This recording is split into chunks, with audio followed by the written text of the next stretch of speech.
संघर्ष विराम की घोषणा के बाद भी पाकिस्तान अपनी नापाक हरकतों से बाज नहीं आया और कई घंटों तक वो गोलीबारी करता रहा। पाकिस्तान की इस हरकत से बॉर्डर इलाकों में कई घर तबाह हुए।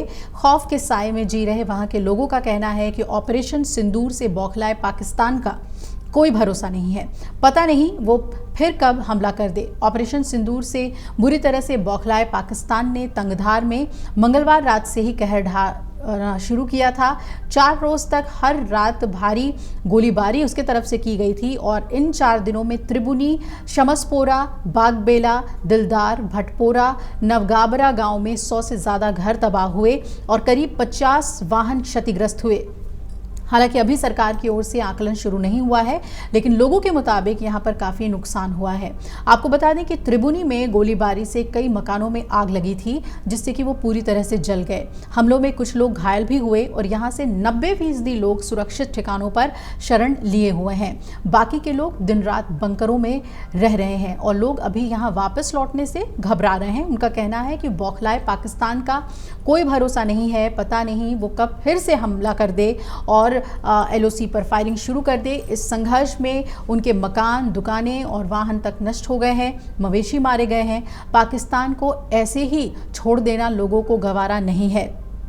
कुपवाड़ा के शहरी इलाके में शरण लिए हुए एक शरणार्थी ने बताया, जो कि बिल्कुल बॉर्डर के पास रहते हैं, कि सब कुछ खोने के बाद अब घर कैसे लौटें। घर बनाना एक सपने की तरह होता है। मेरा तो सपना धमाकों के साथ टूट गया। अब दोबारा घर बनाना बहुत मुश्किल है। सरकार अगर मदद करे तो कुछ राहत ज़रूर मिल जाएगी। भारत पाकिस्तान के बीच संघर्ष विराम तो हुआ, लेकिन गोलीबारी पीड़ितों की उम्र भर के लिए पीड़ितों को जख्म दे गया। पुंछ इस गोलीबारी में सबसे ज़्यादा प्रभावित हुआ। यहाँ 5 दिनों तक जमकर गोलीबारी हुई और ऑपरेशन सिंदूर से पहले भी पाकिस्तानी सेना रात में गोलीबारी कर इस इलाके को निशाना बनाती रही। ऐसे में वो संघर्ष विराम का पालन करेगा, इसे लेकर लोगों के मन में काफ़ी संदेह है। रविवार को भी यहाँ का माहौल तनावपूर्ण रहा। हालांकि सुबह से किसी तरह की गोलीबारी की कोई खबर सामने नहीं आई, लेकिन लोग एहतियातन सुरक्षित ठिकानों पर ही बने रहे। वो अभी घर लौटने को तैयार नहीं है।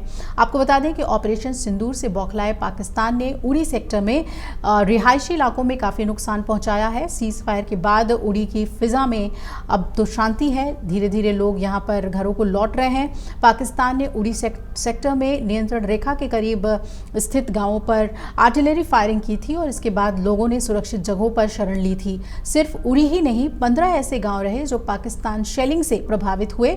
इनमें गिंगल, चरुंडा, सलामाबाद, दक्षिणा, सिलीकूट, लगामा, लच्छीपोरा, गरगोट, थजल, मुथल, तोरना, रुस्तम, कमलकोट, उरूसा और बालाकोट शामिल है।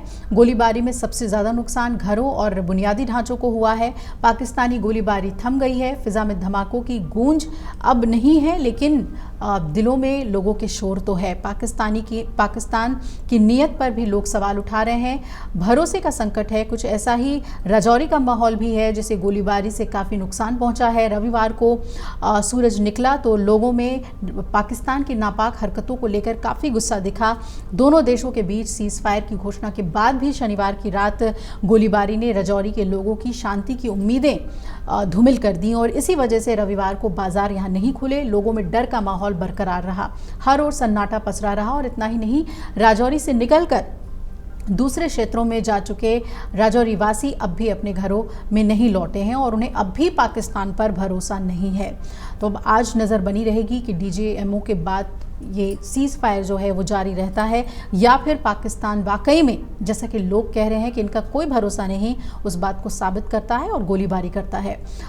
अगर आप ये वीडियो YouTube पर देख रहे हैं तो हमारे चैनल को सब्सक्राइब कर बेल आइकन दबाएं और Facebook पर देख रहे हैं तो हमारे पेज को लाइक करें।